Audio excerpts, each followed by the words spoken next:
We also have earth changes occurring, and we have Ann and Christina. Tell us about the latest in terms of what's going on with the earth changes and the major sinkhole developments that are occurring, the volcanism and all the other things that are happening to our planet. Do you have some update reports, Christina? Well, we've had some pretty major earthquakes in the last week. In fact, the number of earthquakes is astounding. 572 in the past week alone, above a 2.5. We had a 7.6 in the Philippines today. A couple in the high sixes in the Jan Mayen region that's between Greenland and Iceland, just north of Iceland, which is a very rare spot for a big quake like that. 4.1 in Yorba Linda. We had also the swarm in Brawley. I think the highest one there was a 5.5. 7.3 in El Salvador, 6.6 in Indonesia. And then all this was preceded by the large 7.7 in Russia about a week and a half ago. I've been watching some of the buoy movement, NOAA, and the Japan buoys and the Indonesia buoys have been going off for a few days now, showing that the ocean floor seems to be rising or pushing up. How much is it rising? Because you mentioned the number earlier today before the show. Yeah, I believe it was 110 meters in Indonesia.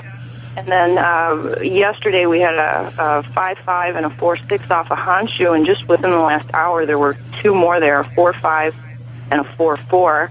And it's really concerning, especially what's going on at the Fukushima plant. You and I didn't even have a chance to talk about this earlier because it was supposed to be fixed. They've been having problems keeping up the coolant level in reactors 1 through 3. And it's being reported by Kyoto this afternoon that the water levels are still dropping, even though they flushed the pipes. TEPCO is unsure whether the flow will recover, and they don't know why it's not filling up the reactors. And it's at a level now. Well, I can make a 90 to 95% guess that all it is a gradual deterioration with neutron annealing of the seal. No matter how many pumps they put on there, if the seal for that reactor cooling pool eventually degrades, the pumps can't keep it. In fact, the engineers have talked about this, including Arnie Gunderson, that once the seal breaks down, no amount of pumping or high-speed pumps will fix the problem. And when that happens, they've taken out the easiest bundles to remove, which are the newer ones. The older ones are very unstable. They're very hot. They're also damaged by these inch-long chunks of concrete down there that are blocking removal of these bundles that are probably twisted. And there's subsidence of the whole reactor cooling pool in these other buildings, so it means that the superstructure is twisted, so it's not going to be as a clear problem. They have to have cranes to pull out these bundles.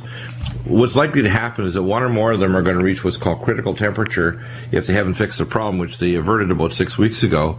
They actually had a D-Day, or D-minute, when they expected that it would hit critical temperature at a certain time around 2 or 3 in the morning about a month and a half ago, and if it did, they expected to see these cooling pool fuel rod assemblies blow their cork like champagne bottles on the tarmac in Phoenix at 115 degrees.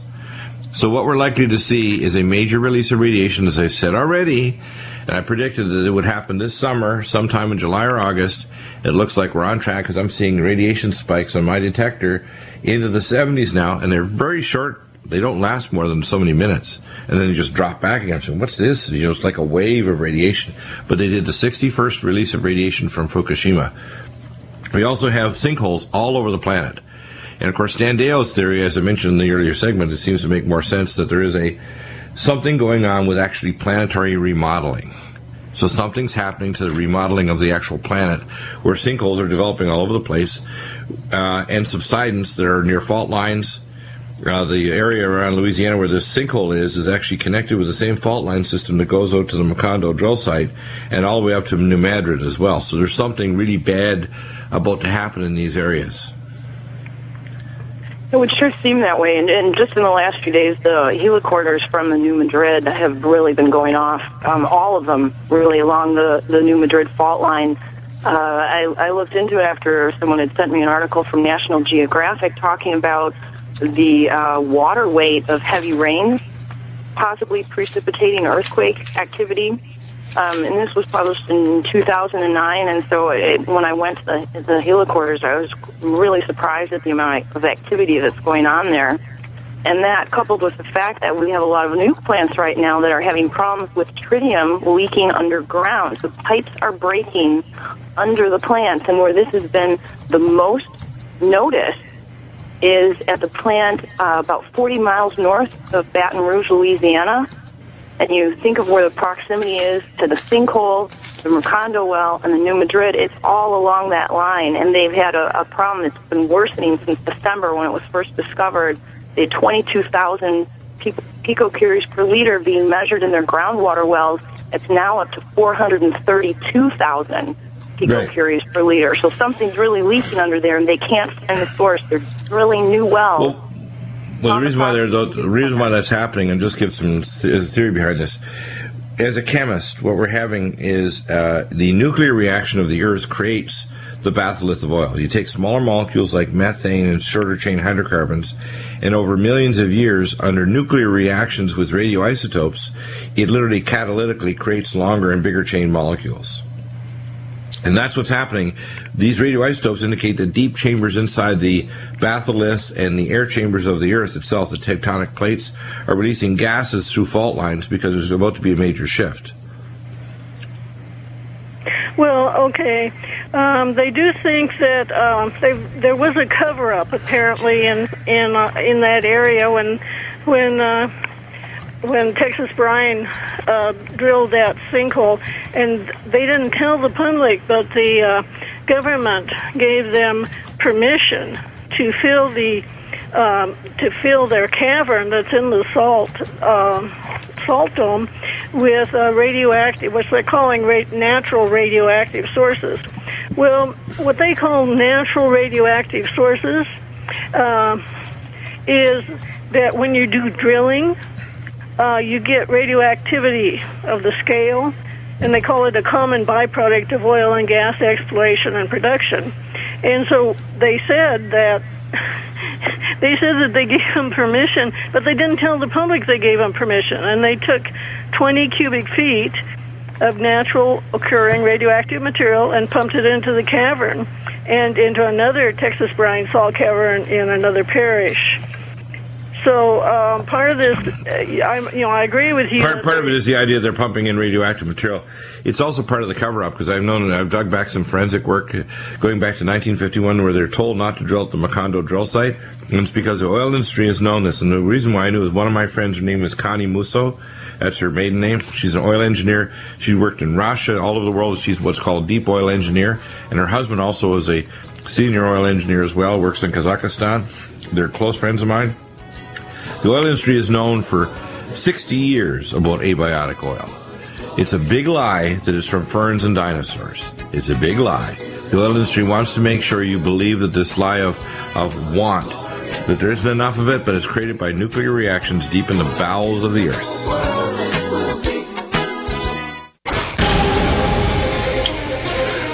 Welcome back, and you mentioned something very important. It ties in with the methane batholith and these migration channels from the methane clath rates that were disrupted at Macondo 2 years ago.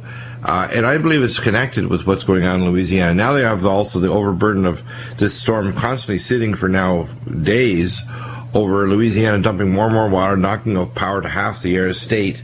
And also the pressure of water combined with these new fissures and sinkholes, and they're seeing radon come up and methane. Tell us all about your analysis of what's going on and what this means. Well, apparently the oil companies want to mine methane. That's natural gas, because oil and petroleum products are now they're kind of like bad words in the energy market. But natural gas is still okay. But in order to mine it, they have to go into these big methane caverns where the methane is under pressure. And ever since that blow up in the Gulf of Mexico, now that cavern was 5 miles down, but they've noticed that there have been fissures that have been they've been going into the shorelines of Texas and Louisiana and Mississippi and Alabama, and they're deep. And so these, the methane was disturbed. The cavern was disturbed. We know it was disturbed. And that methane is under a great deal of pressure. And so if it can find a migration channel, like through a fissure, then you're going to have methane linking out of the ground. And you're going to have like swamp gas and things like that. Well, those things just automatically can cause a great deal of damage just by themselves. And if that cavern then leaks out enough of the methane, you could have a methane explosion. Yeah, I think that we're going to be surprised at the Earth changes. I'd say there's a high likelihood in the next, say, 5 years of a New Madrid fault and or San Andreas fault, especially with the earthquakes that are happening right along the California-Mexico border, right along the extension for the San Andreas. The Madrid is going off the scale. Talk about that for a moment, because, and Christina, you can hop in here any time, because we need to have people understand that this is science. We don't have all the answers, but we're raising more questions because the Earth changes are happening. We're having climate change. We're also having Earth changes itself. The planet is remodeling. The planet is remodeling. We have the magnetic North Pole racing from the Alaska-Canada border. It was right above the border there between Canada and Alaska, and it is now hitting very fast in geological terms. I mean, we're talking about feet per year towards Siberia. So it's heading back to where it started, which would be above Greenwich, England. And that means that the core of the Earth must be rotating, because that's the only thing that's going to move the magnetic pole, is if the core of the Earth, which is a torus, a nickel-iron torus, if it changes its angle of rotation, then that magnetic pole is going to move, and we know that it's moving. I mean, we're watching it move, the scientists are. And we also have a change in the tilt of the Earth, and it's now 9 feet closer to Greenwich than it was. So we've had a slight change in the angle of the tilt of the Earth, and what we've been thinking is that this object coming into the solar system is aggravating that, and that because we have the core of the Earth rotating and changing its angle of rotation, that that the crustal part, that's the part that we live on, the tectonic plates are slipping on the core, and we are expecting considerable tectonic movement in the coming years. Yeah, and syzygy, which is alignment of planets, perigee, which is a close approach to, say, the moon, increases the risk of that, as well as the equinoxes and high tides.